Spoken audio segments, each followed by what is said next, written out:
आइला docs channel पर मैं doctor इरशाद खानम एक बार फिर से आप सभी लोगों का स्वागत करती हूँ। मित्रों, आज की वीडियो में हम चर्चा करेंगे विधि शास्त्र के अंतर्गत जो एनालिटिकल स्कूल दिया गया है उसके बारे में, यानी कि विश्लेषणात्मक विचारधारा के बारे में।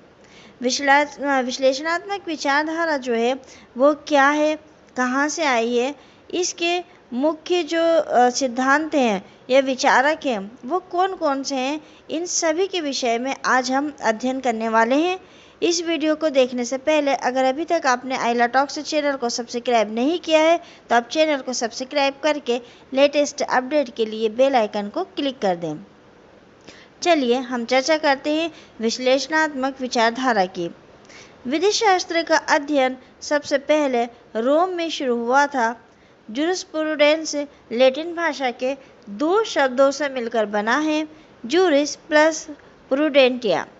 जूरिस का मतलब होता है लॉ, प्रूडेंटिया का मतलब होता है नॉलेज, यानी विधि, ज्ञान। विधि का ज्ञान ये सामान्य नियम है। ये सिर्फ विधि का ज्ञान नहीं है, ये एक संपूर्ण अर्थ नहीं है, ये केवल इन शब्दों का अर्थ निकल रहा है। अगर हम विधि शास्त्र में दिए गए तथ्यों के आधार पर इसको परिभाषित करें तो विधि शास्त्र विधि के विकास के क्रम का एक परिणाम होता है। अगर इस बात को हम बिल्कुल साधारण शब्दों में कहें तो हम ये कह सकते हैं कि आज के समय में हम विधि को जिस तरीके से पढ़ रहे हैं उस विधि को इस प्रकार या इस तरीके में आने में जो प्रक्रिया हमारे बीते हुए कल में हुई वही विधि शास्त्र है। अगर ये कहें कि हम विधि शास्त्र को विधि के विकास का क्रमबद्ध अध्ययन मान सकते हैं तो ये गलत नहीं होगा। विधि शास्त्र में कई विधिशास्त्री हुए हैं जिन्होंने अपने अपने हिसाब से विधि शास्त्र को परिभाषित किया है। विधि शास्त्र की विचारधारा की अगर हम बात करें तो कई विधि शास्त्रियों ने अलग अलग तरीकों से इसे परिभाषित किया है। अलग अलग तरीकों से परिभाषित करने की वजह से कुछ विचारधारा यानी कि स्कूल्स में इसको विभाजित किया गया है। किसी एक स्कूल में एक सी विचारधारा के कई विधिशास्त्रियों को रखा जाता है, लेकिन कभी कभी एक ही विधिशास्त्री की विचारधारा एक स्कूल के अलावा एक से अधिक स्कूल से भी मिल सकती है। कई ऐसे विधिशास्त्री भी हैं जो एक ही विचारधारा में ही सही ढंग से नहीं आ पाते हैं। यानी अगर हम सीधे से कहें तो हम ये कह सकते हैं कि कई विधिशास्त्री ऐसे हैं जो एक से अधिक विचारधारा में सम्मिलित है। जब आप इनको पढ़ेंगे तो आपको ऐसा न लगे कि ये जो है, जैसे एग्जाम्पल के लिए कहूँ तो ये कह सकते हैं हम कि मान लीजिए एक विधिशास्त्री का है जेरेमी बेंथम। अगर बेंथम को आप देखेंगे तो विश्लेषणात्मक विचारधारा में भी है, अगर बेंथम को आप देखेंगे तो प्राकृतिक विचारधारा में भी है। अगर दोनों में है तो आप ये ना सोचें कि यार ये दो विचारधाराओं में कैसे हैं। तो एक की ये जो विचारधारा है इनमें कई बार ऐसा भी है कि जो एक सी विचारधारा है उसको मतलब एक ही सी विचारधारा के कई विधिशास्त्रियों को एक मतलब जिसकी विचारधारा एक जैसी है उनको एक स्कूल में रखा है।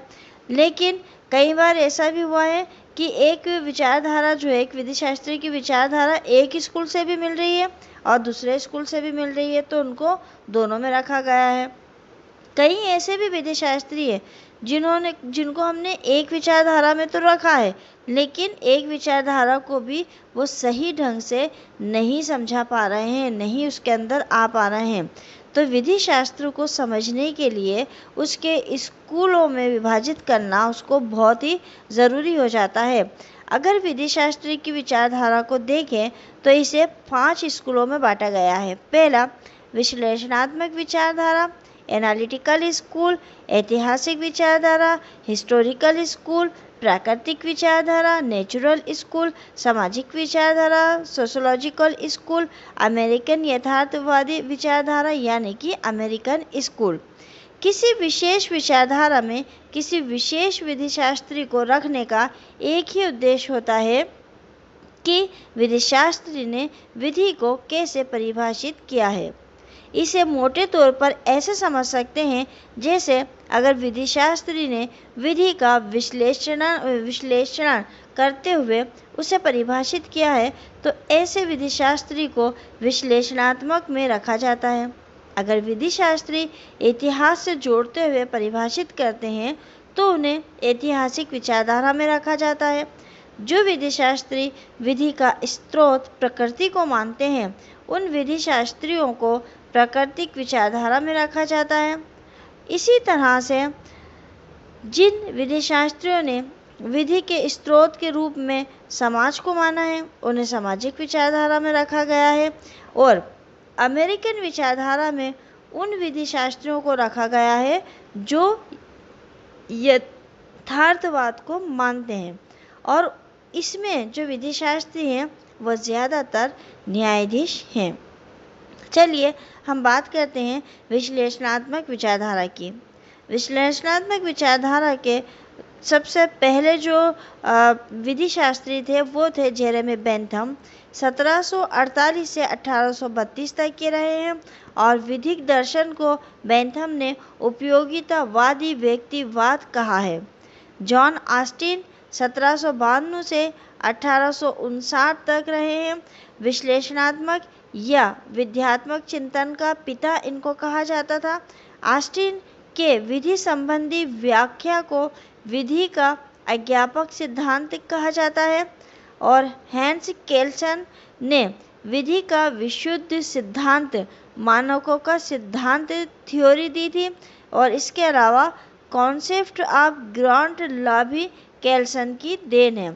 तो ये मैं इसको बहुत शॉर्ट में आपको बता रही हूँ और ये एलएलबी के साथ साथ कंपटीशन के स्टूडेंट्स के लिए भी इम्पोर्टेंट है क्योंकि ये जो थ्योरी इनकी है और कौन सा विधिशास्त्री किस स्कूल में जुड़ा हुआ है ये आपको शॉर्ट में याद रहेगा तो इसलिए मैं आपको इसको थोड़ा सा शॉर्ट कर ही बता रही हूँ।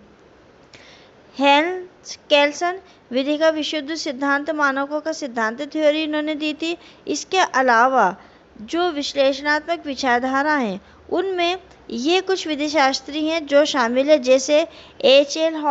हॉलैंड, सामंट, ये भी प्रमुख इसके विधिशास्त्री रहे हैं। अब इस विश्लेषणात्मक अध्ययन को हम थोड़ा सा देख लेते हैं। जैसा कि नाम से ही स्पष्ट होता है विश्लेषणात्मक का अर्थ होता है किसी भी चीज़ का विस्तार से अध्ययन करना। यहाँ पर विधान की शक्तियों का अध्ययन करेंगे। विश्लेषणात्मक विचारधारा में कई तरह से अध्ययन करते हैं जैसे इसका भाव क्या है, मौलिक अधिकार से विधान कहाँ तक उत्तरदायी है। सामान्य भाषा में बात करें तो विधि को कैसे विश्लेषणात्मक तरीके से जान सकते हैं। विधि के नियम और प्रभाव का विश्लेषणात्मक अध्ययन। देश में अन्याय का स्तर कितना घटा या बढ़ा है, इसका विधि के नियम से क्या संबंध है, इसका आम नागरिकों के जीवन पर क्या प्रभाव पड़ा है, देश की विधि में इसकी क्या व्यवस्था होगी, सत्ता किसके अनुरूप चले, विधान का वर्गीकरण कैसा होगा, विधान का वैज्ञानिक रूप क्या होगा आदि का विस्तृत अध्ययन करना विश्लेषणात्मक विधि स्कूल्स के अंतर्गत आता है। इसको ऑस्टिन द्वारा विस्तारित किया गया है इसलिए इसको ऑस्टिन का सिद्धांत नाम से भी लोग जानते हैं। इस स्कूल के अनुसार विधि का आदेश सोविराइन है। ये इंग्लैंड में लागू हुआ इसलिए इसको इंग्लिश विचारधारा या इंग्लिश स्कूल भी कहते हैं। इसमें हर कार्य को सीक्वेंस से किया जाता है और इसलिए इसका नाम एनालिटिकल स्कूल पड़ गया। इसको हेनरी के द्वारा विकसित किया गया है। बेंथम और ऑस्टिन ने इसके विकास में महत्वपूर्ण भूमिका निभाई है।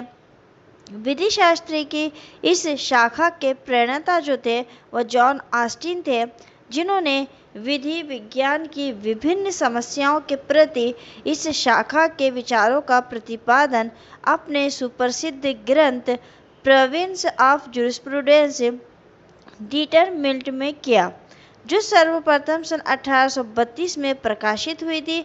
ऑस्टिन की बुक लोगों के बीच काफ़ी पसंद की गई।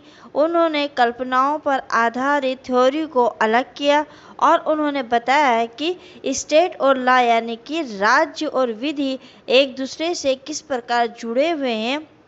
ये मॉरल थ्योरी से भी संबंध बताते हैं। 19वीं शताब्दी में या 19वीं शताब्दी से अगर कहें तो ये नेचुरल थ्योरी को अयोग्य घोषित किया गया, और क्योंकि इसने बताया था कि मनुष्य के अंदर एक प्रकार की ताकत यानी कि शक्ति होती है जो सही या गलत का अनुमान लगाती है। क्योंकि ये थ्योरी जो है, ये विचारधारा जो है वो नैतिकता पर आधारित थी। बेंथम को एनालिटिकल स्कूल का जनक भी कहा जा सकता है। बेंथम ने जो प्राकृतिक विचारधारा है उसको गलत बताया है। उनके अनुसार ये विधान के सिद्धांतों का वर्णन है और उसके प्रभाव का जीता जागता नमूना है। इसमें विधान की सीमाओं का भी वर्णन किया गया है जो इसको काफ़ी प्रभावी बनाता है। तो मित्रों, विश्लेषणात्मक विचारधारा को आज हमने देखा है और इसमें हमने ये देखा है कि विधि शास्त्री किसे कहते हैं और ये जो विचारधारा हैं ये कहाँ से आई हैं, कितने प्रकार की विचारधारा हैं। एक एक विचारधारा को मैं आपको सीक्वेंस में समझाती जाऊंगी। आज हमने विश्लेषणात्मक विचारधारा को समझा है। ये वीडियो आपके लिए उपयोगी होगा ऐसी आशा है। अगर वीडियो आपको पसंद आता है तो आप लाइक करिए, कमेंट्स करिए, अधिक से अधिक शेयर करिए। मिलेंगे अगले वीडियो में फिर एक नए विषय के साथ। तब तक के लिए शुक्रिया, धन्यवाद।